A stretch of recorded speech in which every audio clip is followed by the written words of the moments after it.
I think we can go ahead and get started now. Thank you all for being patient. Let me see going. So we'll call to order today's meeting. What's today? December 20th. So we'll do attendance first. Bill Lesage back. Rita Russell, Englewood City Council at large. Jenny Nolan, Budget Administrator. Tyson Thornburg, Budget and Financial Analyst. Stephen Ward, City Council. Shawn Lewis, City Manager. Peter Echo, Budget Advisory Committee. Suzanne Dirksen, Budget Advisory Committee. All right, and on the phone, we can start with Jackie.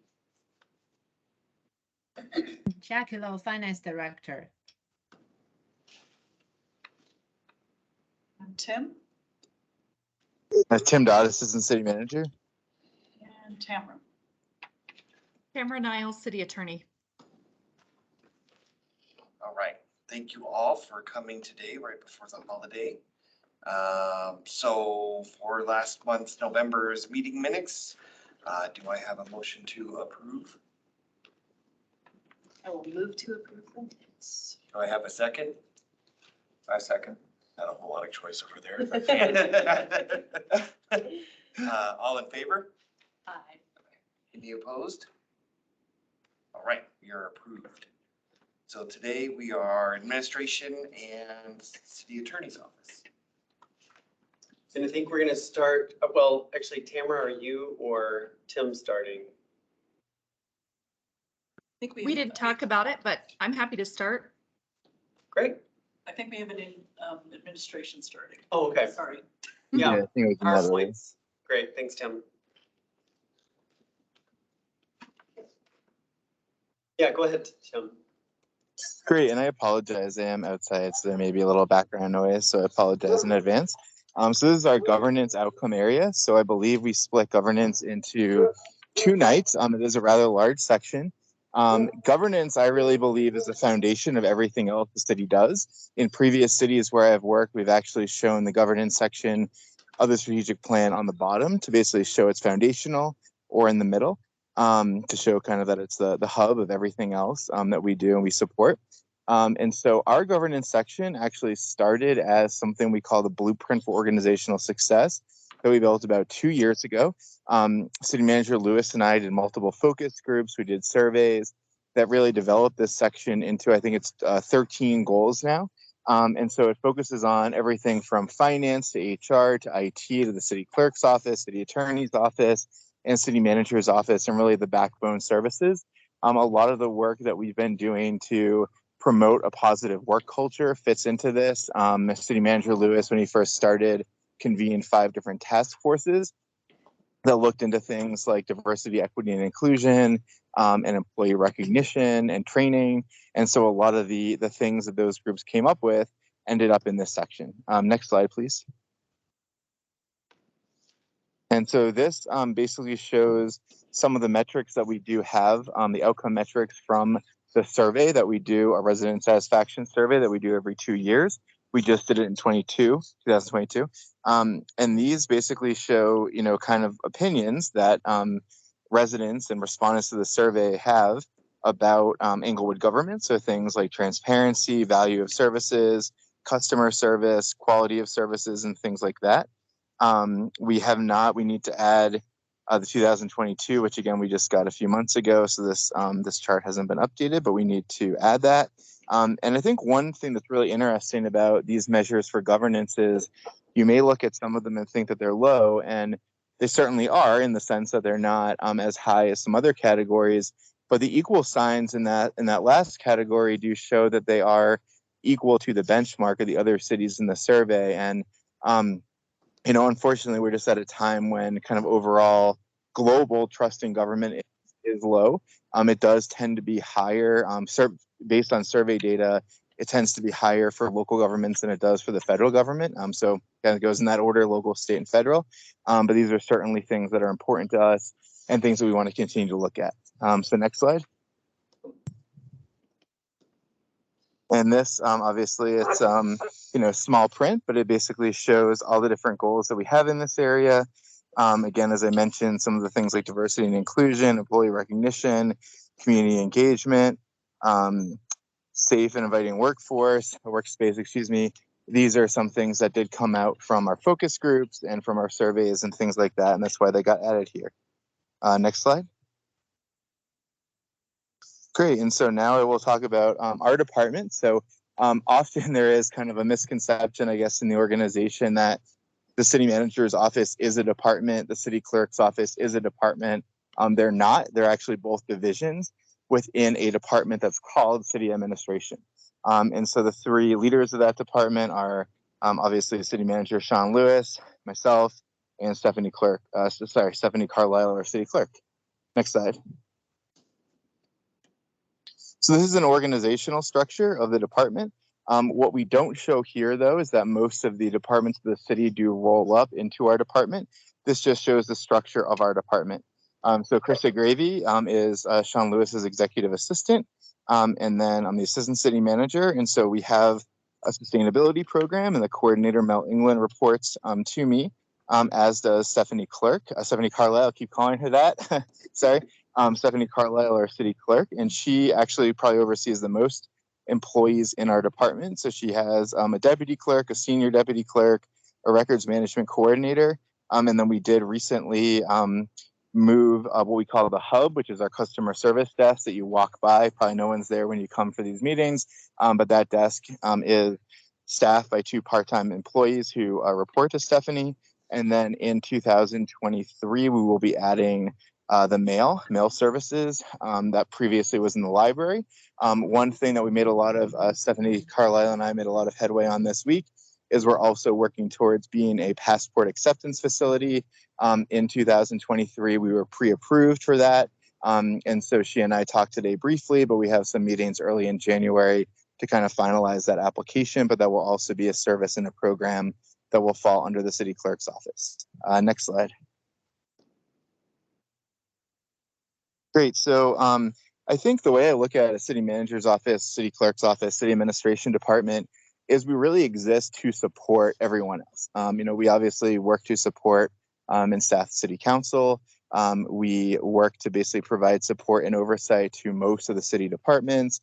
And then we also coordinate a variety of interdisciplinary initiatives within the city, and also intergovernmental initiatives with Arapahoe County, sometimes with the state, with CDOT, and with other cities. And so I really do, it is interesting we make this slide every year because nothing on here is something that we just did. We really are partners usually with many other city departments and other outside agencies in doing this work.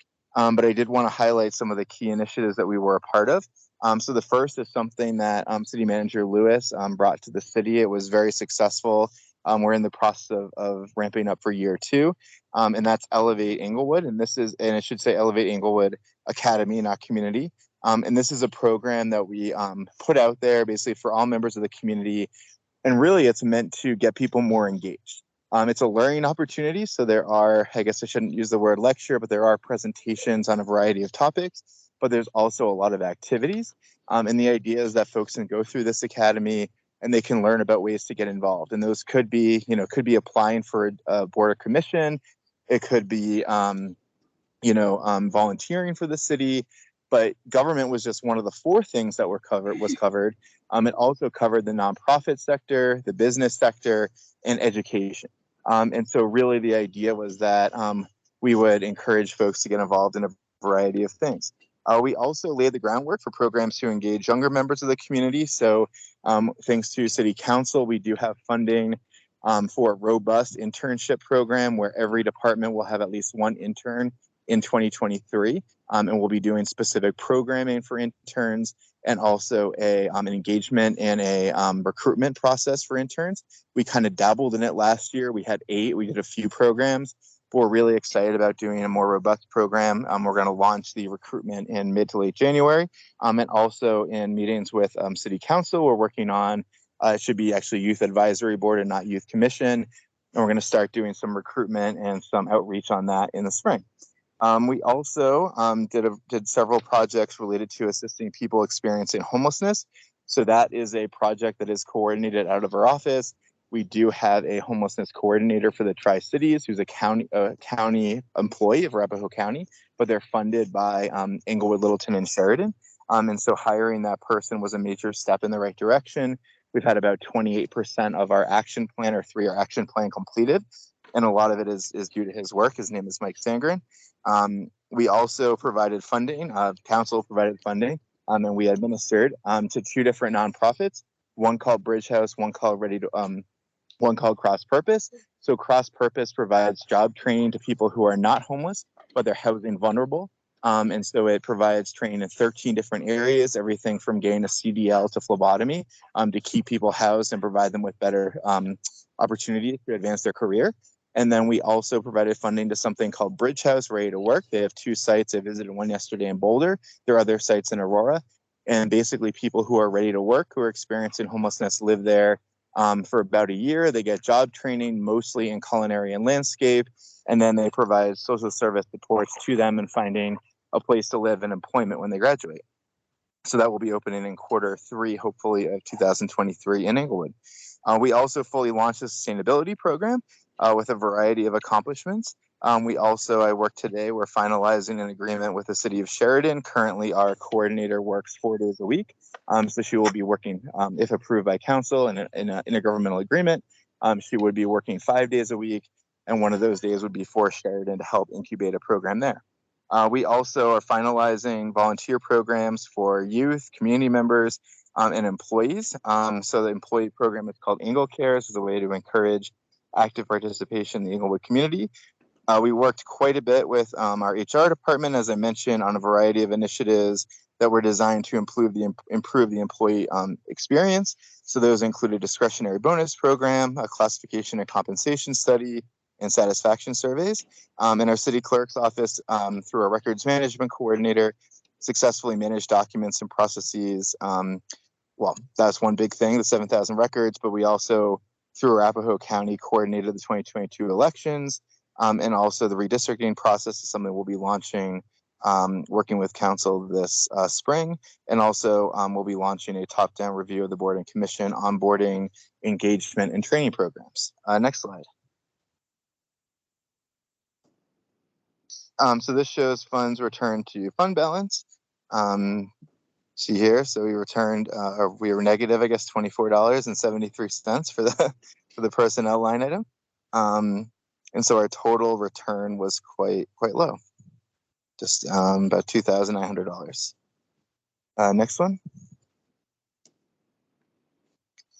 Yeah, so I think some of the challenges that we face, these are not unique to our office and not unique to Englewood, but things like prioritizing, managing, implementing new funding opportunities. So we live in this really unique time where for local governments, there's really almost what I would say an unprecedented amount of money coming down from the federal government. Now, some of that is coming through the county or through the state or through other organizations, but most of it is federal dollars.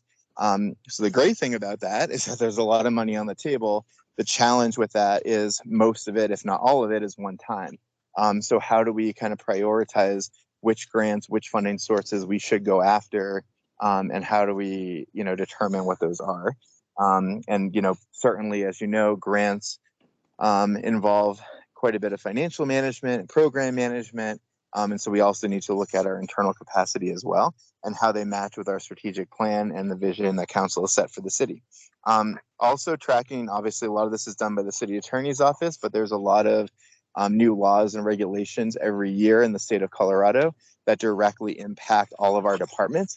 And so that is a challenge I think that all departments face is with these new, like, for example, there were a few last year that had direct implications on how we manage our human resources programs, how we do recruitment.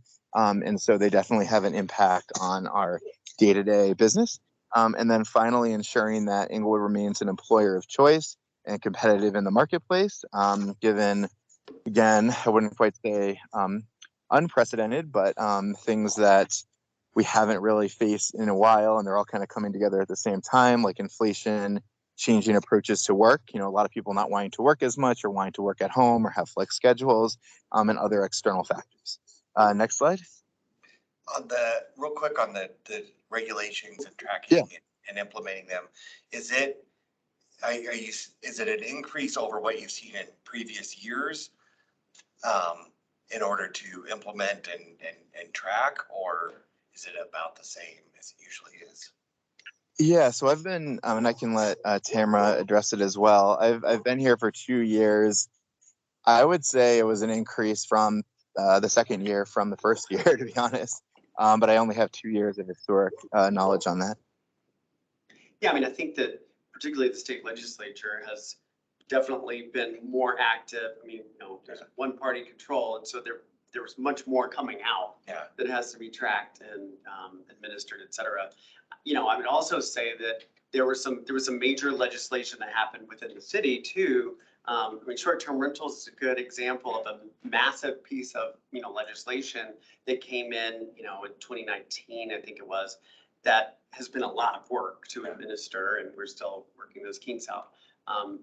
Code Next is kind of part of that. I mean, those haven't been done yet, but there's a lot of work that our department does trying to kind of play go-between with community development, the community, the council, stakeholders, committees, et cetera. Yeah, that makes sense. Thanks. Tamara, did you have anything that you wanted to add around that? Yes, I'll add that I've only been here for 1.5 years. I started in June 2021. And so we first started tracking all of the statewide legislation in this year, the 2022 session.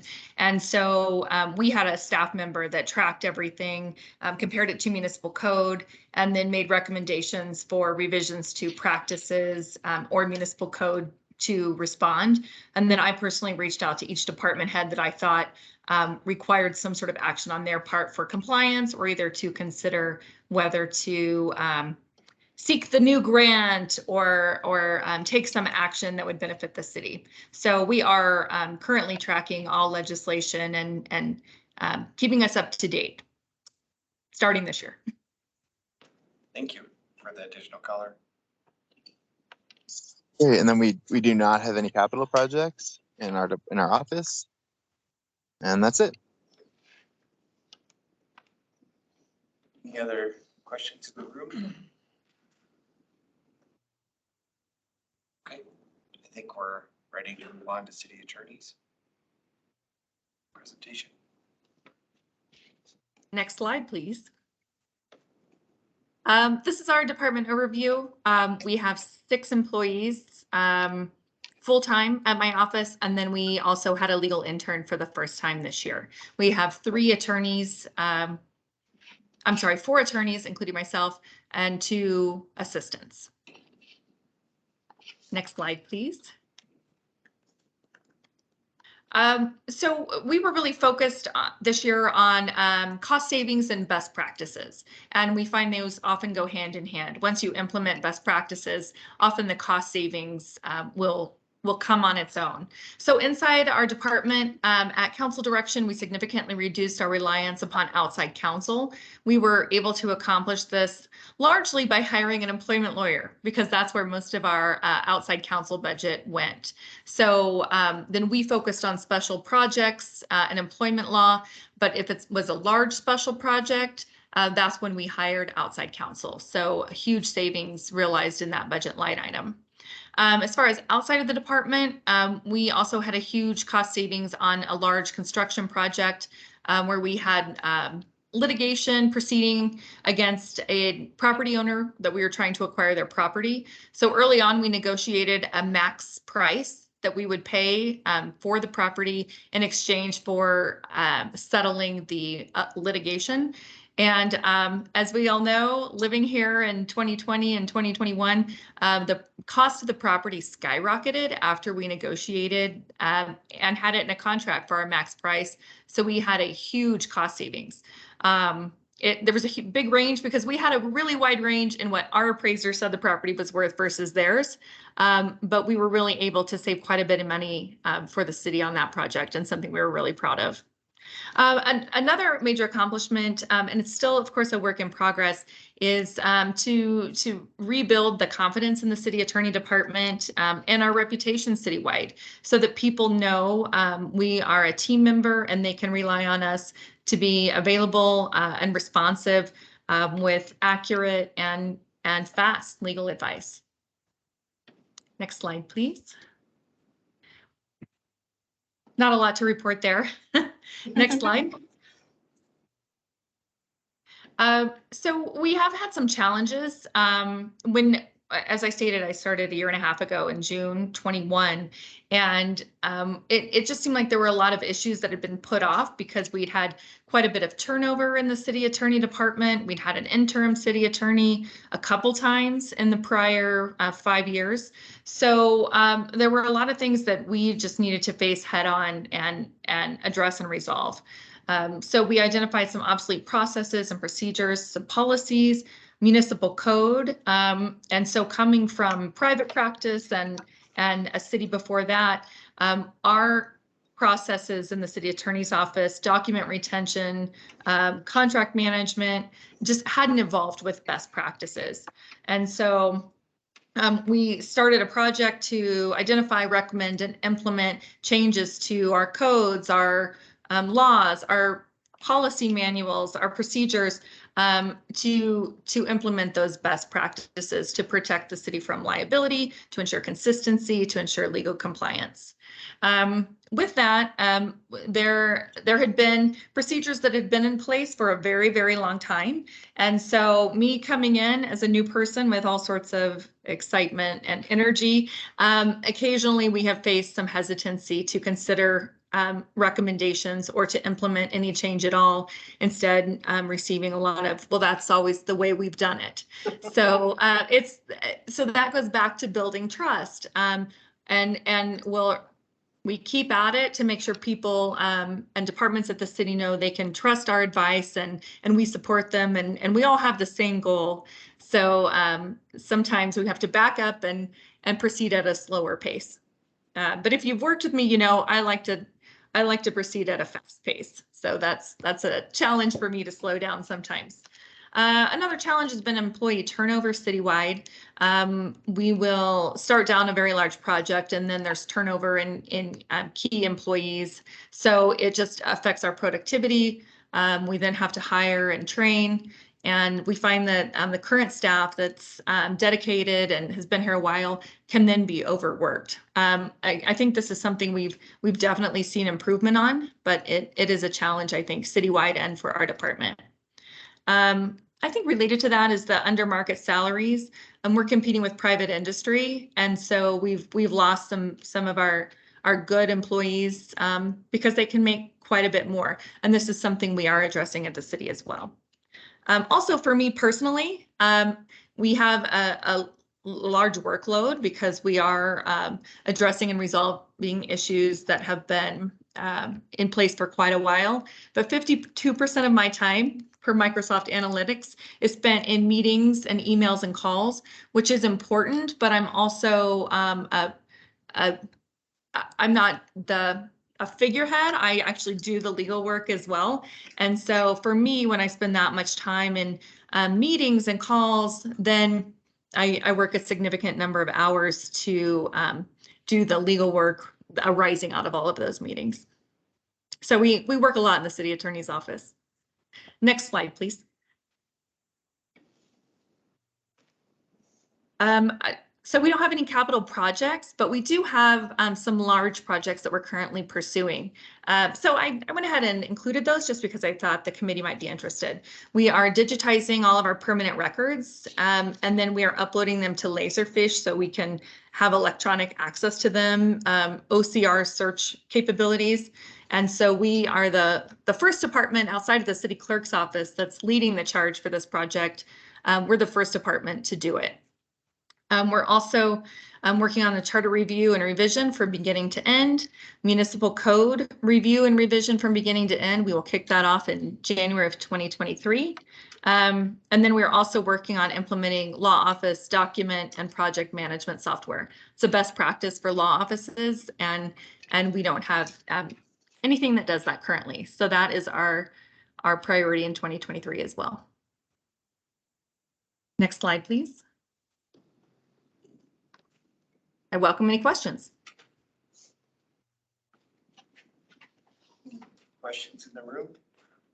So to summarize, your in-house employment lawyer, do you find that there's a trickle-down effect in improving the retention challenges that other departments are facing?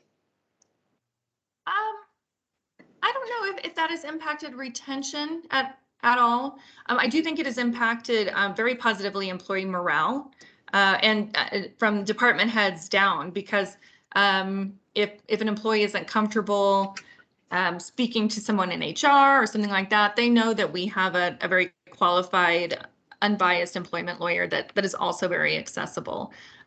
We've also been able to complete all of our employment investigations in-house unless we have a conflict. And so we've been able to build relationships directly with employees that otherwise we wouldn't have that level of contact with them.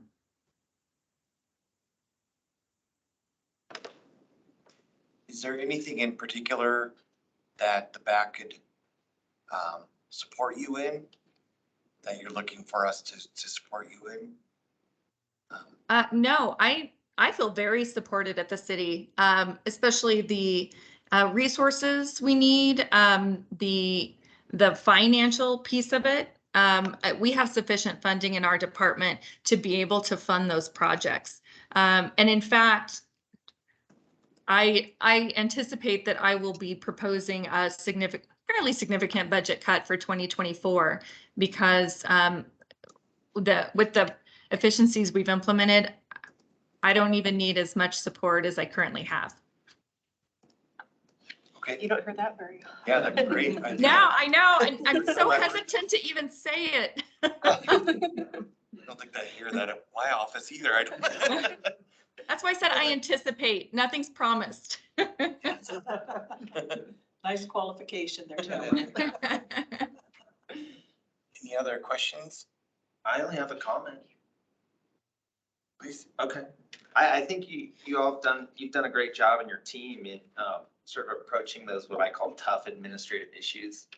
And the process improvements, I know those can be difficult, and I think reducing meetings call time, I need to do that in my own business life. So I think it's great, and it was a nice presentation, so thank you. Yeah, Thank you. It was good. It's great to hear about the efficiencies and those types of things. It's really good to hear. Yeah, one thing I would just comment on is that it's critical for the clerk's office, city manager's office, the city attorney's office to work together. When any one of those goes astray, everything starts to break down because your departments stop trusting one or the other, triangulation occurs, communication breakdowns, council triangulation with staff. I mean, so I think Tamara and I in particular, and I think Tim and Stephanie as well, are really committed, to making sure that we are staying in communication, that we know what each other is working on, and that we work, really collaboratively. So it's been a great team. It's great to hear. And it shows. It does. That's, Right. And, okay, well, thank you. Thank you again for the presentation. I think those were the two presentations for tonight, right? Go back to the agenda. Do we have anything under members' choice? I have something if nobody else has, but I'd like to hear from the members first. Don't have anything in particular. Yeah, please go ahead, Judy. Hopefully you all are aware of the 2 ballot questions that you voted on this past November. Well, as provision in both of those have requested a citizen committee review the spending that occurs from the additional revenue generated from the sales tax increase. This past Monday night, City Council voted for the BAC to be that citizen committee. Surprise. Congratulations. Well, but mercifully, we have a year to figure out what that's going to look like. You won't be asked to start looking at those spending until our year-end audit has been completed, which will be April, May of 2024 for 2023. So we have some time to figure out what that's gonna look like and how we're gonna proceed Okay, with that citizen commitment and okay, review. good. That makes sense. Right. And we have a year to make another plan if you object. But just to inform some of the logic for my decision-making on this. The ballot language specifically references revenue.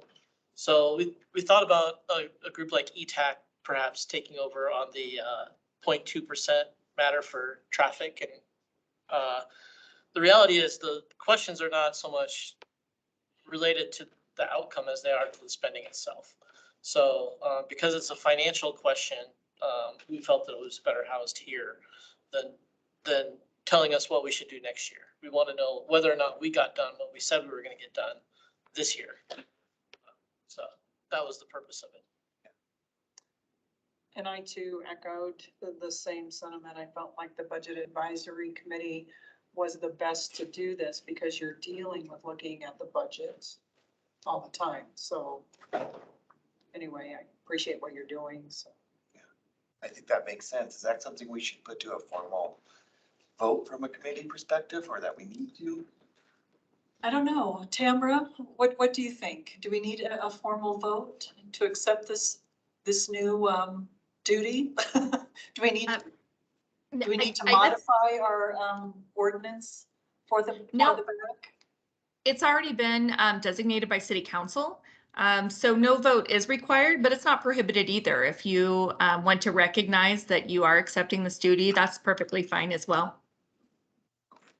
Yeah, I think I mean, it makes sense to me. I don't know how you both feel, but we'll definitely hopefully we'll have a bigger quorum next week. We'll bring it, or next month. We'll bring it up again to bring everybody else, but that makes sense. Look forward to working with you all on how to implement it coming year. Love it. Any other items for members' choice? I've got nothing. No. Well, with James to make sure everything's okay. He just sent an email. Oh, he did, okay, So good. he apologized. He was also held up at work. No, that's okay.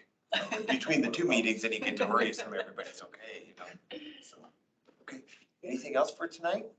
Before we adjourn? All right. Just want to wish everybody a Merry Christmas, Happy New Year. Likewise. And likewise, thank you all. Great. All right, thank you, we're adjourned. Thanks. Thank you. Sweet. Yeah. Right one to come in person. Start dragging them out next. Well, last month was pretty short too.